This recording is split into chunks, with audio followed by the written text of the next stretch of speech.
Caríssimos irmãos e irmãs, que o Senhor vos dê a sua paz.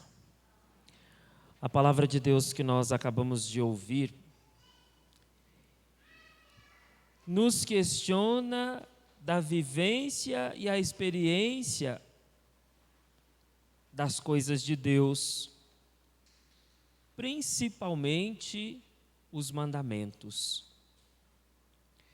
Quando nós falamos de mandamento, logo nós nos recordamos do nosso tempo de catequese, ou quando nós falamos de mandamento, nós logo pensamos na lei.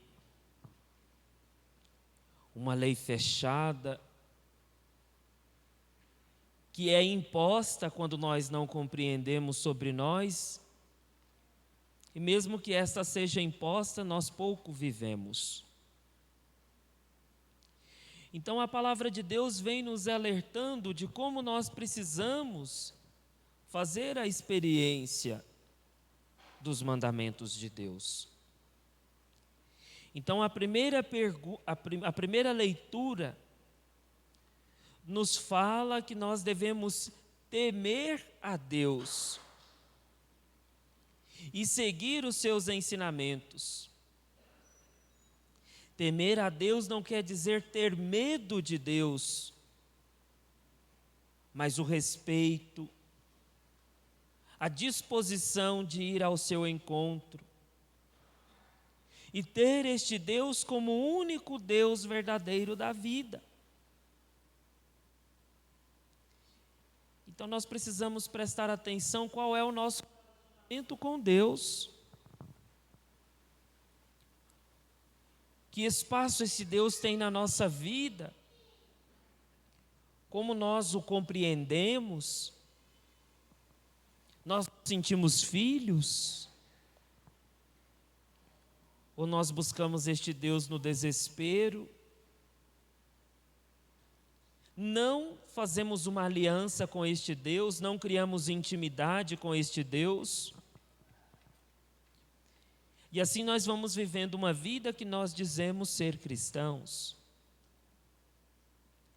Pouco nos comprometemos. E tudo que se é pedido a partir da igreja que vem de Deus, fundamentada em Deus, é muito difícil.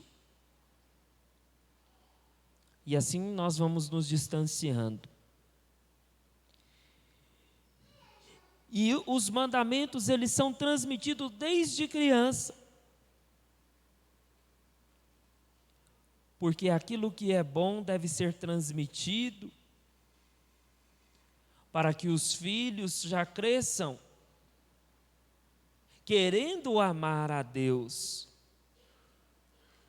Não com aquela fala que nós temos, não faz isso que papai do céu castiga. Papai do céu fica triste com você. E assim nós vamos criando essa barreira. E ali nós vamos impedindo os nossos filhos de amar a Deus. Então essa é a primeira realidade. Depois a disposição de quem ama a Deus tem que ter os olhos abertos para amar o irmão. O questionamento do Evangelho. Qual é o maior mandamento? Primeiramente, aquele de ouvir. Quem ouve a Deus não erra.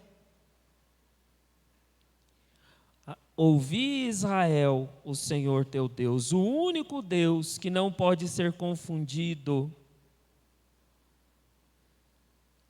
E busque amar este Deus sobre todas as coisas. Então essa é uma lição para nós. É triste quando nós ouvimos as pessoas que não conseguem colocar Deus em primeiro lugar na sua vida. Quantos fiéis vêm se confessar que não participou das missas? Que não uma missa de preceito, que comungou com um pecado grave,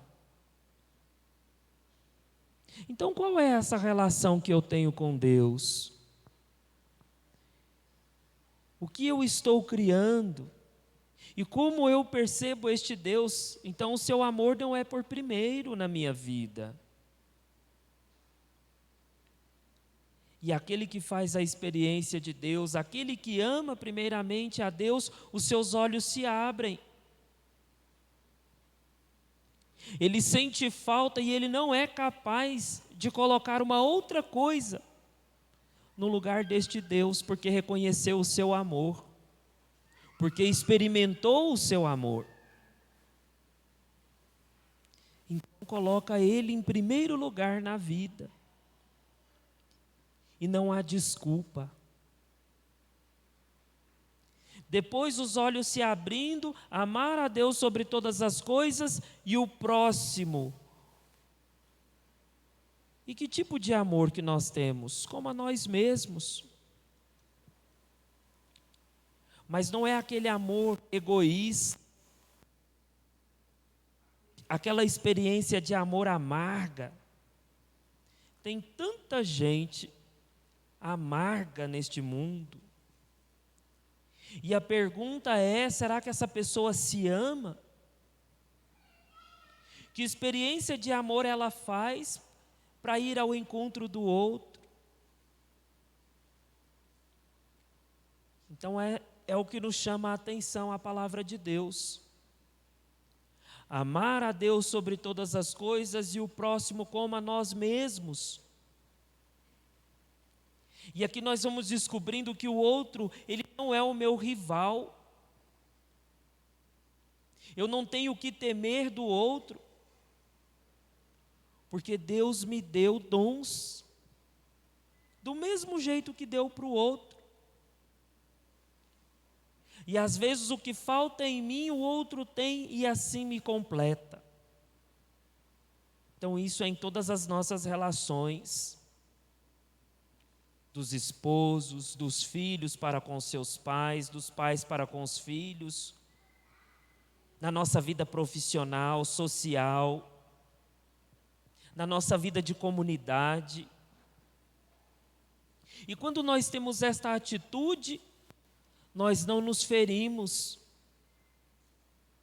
E aí nós vamos participando daquela promessa dada a nós, de um lugar aonde corre leite e mel. Quando nós temos esta atitude, nada falta para ninguém. E se falta, o amor que nós carregamos dentro de nós é capaz de suprir o outro. Então este é os mandamentos. E aí às vezes quando nós estamos atendendo as pessoas, elas dizem: eu pequei contra o sexto, contra o quarto. E às vezes nós temos que tomar cuidado, porque às vezes nós falamos daquela forma muito genérica e nós não nos arrependemos. Então é preciso, além de falar, querer se arrepender. Por isso que de nada adianta termos grandes atitudes, participar de tudo, carregando talvez uma lei e uma religião pesada, que não gera vida, se a gente não ouve e não põe em prática. E aí me faz recordar a atitude daquele jovem: Senhor, o que devo fazer para ter a vida eterna? E o que o Senhor lhe faz? Vai lhe apresentando os mandamentos. E ele diz: tudo isso eu sei e eu faço. E muitos fazem, mas o que nos falta é colocar em prática aquilo que nós ouvimos. Então o que nos falta é ter um relacionamento de intimidade com Deus, buscar amar este Deus e dispensar amor ao nosso próximo. Fazendo isso, como diz o Senhor, a este mestre da lei: o reino de Deus está próximo de vós. Então, que a palavra de Deus nos amadureça para essa disposição da busca verdadeira do seu amor. E da disposição de irmos ao encontro do outro. É o que nós ouvimos na segunda leitura. Homens escolhidos, tirados do meio do povo, para falar daquele que lhe chamou. E ali nos é apresentado a trajetória do Senhor. O Senhor que assumiu a nossa condição, por amor e obediência àquele que Ele primeiro amou. Foi enviado, e o seu amor destinado a nós se culmina na cruz. Então aqui está o primeiro amor, amor a Deus e ao próximo, e esse próximo somos nós. Então não desperdicemos este amor que foi caro, dado a nós. E que o coloquemos em primeiro lugar na nossa vida. E que Ele nos faça anunciadores e testemunhas verdadeiras da graça e deste amor que nós recebemos. Em nome do Pai, do Filho e do Espírito Santo. Creio